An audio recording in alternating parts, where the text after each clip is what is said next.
Well, it's not looking good at the moment. We've heard from the firefighters here, who also double up as the paramedics, that he was showing no vitals. He's been taken to hospital, and certainly eyewitnesses have said that he was unconscious after they heard what sounds like at least one shot, but some reporters are saying it sounds like two gunshots. So just recapping, Shinzo Abe, Japan's former Prime Minister and longest-serving Prime Minister, was giving a speech as part of a campaign trail. We have the upper house elections here in Japan coming up, and he was supporting one of his fellow Liberal Democratic Party nominees there. And during this speech, witnesses have heard one or two gunshot sounding noises. He has collapsed. One of the reporters for NHK, which is the public broadcaster of Japan, has reported seeing blood at the scene as well.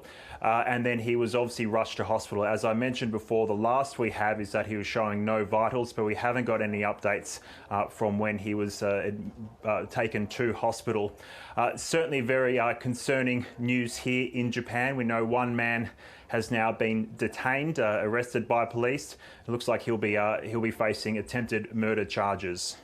James, that was a very swift arrest of that one person, wasn't it? Certainly was. I mean, this happened at 11:30 local time, so that's around 12:30 your time in Sydney. And, this was, a campaign event.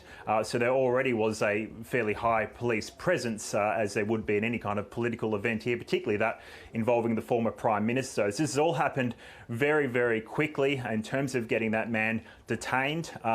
Now, really, the people of Japan will be holding their breath and hoping for some good news about the former Prime Minister. But as I mentioned before, so far it's not sounding good at all. So very concerning times here in Japan. Can you give us a bit of context about gun violence in Japan and gun ownership laws? Well, certainly, I mean, Japan's regarded as a very, very safe country. This is nothing like, for instance, the United States. So this will be a shock. The gun violence is not something you hear about really at all in this country. It's regarded as a very safe country. So that's why this will be so concerning to the people, and obviously involving the former Prime Minister. So this is, no one expects these type of events, in the best or worst of times. But here in Japan, to have what may be an attempted assassination, that's just staggering. As you told us a moment ago, Shinzo Abe was Japan's longest-serving Prime Minister. He resigned 2 years ago due to illness. Can you tell us about the public sentiment around his time as Prime Minister and also since? Well, he's a bit of a grandfather of Japanese politics, given that he was the longest-serving Prime Minister here. So he has been very highly regarded here in Japan. And for his party, the question has always been about how the subsequent Prime Ministers we've had, we're on our second Prime Minister since then, how they could possibly fill the shoes that Shinzo Abe left behind. He was also seen as a great friend to Australia and to countries like Australia, to America. He's widely regarded as the person who came up with the idea of the Quad more than a decade ago, in fact, and that's now something we hear so much about. India, United States, Japan and Australia working together on many fronts, not just militarily. That was really, he's regarded as coming up with that idea as well. So he's regarded as I say, as quite a giant figure of Japanese politics, but this news will reverberate across the world because he was highly regarded in many countries, particularly there in Australia. So highly regarded, and in a country where gun violence is low, this has to have come as a huge shock to everybody. Absolutely. I mean, there's always going to be some security presence at campaign trails like this.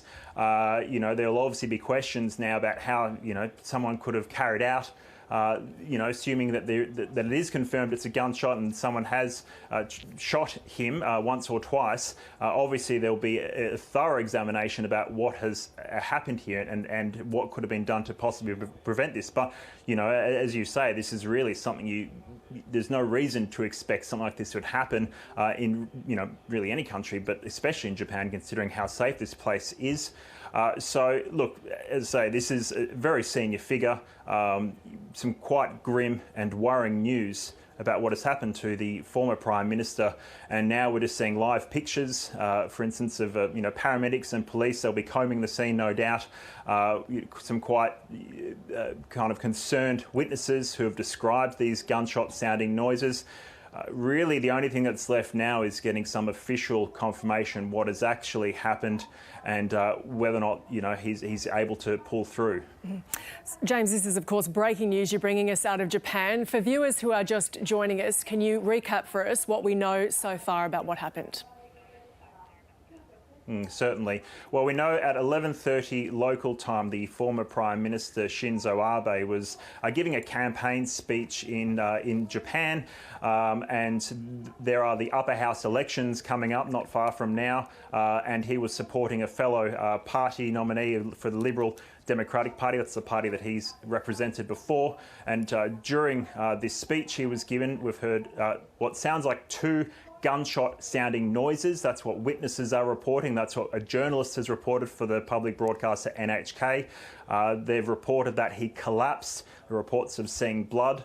And then we know that the firefighters, who also double up as the paramedics here, have said there were no vitals and he was taken unconscious to hospital. So that is really worrying news here and quite scary news.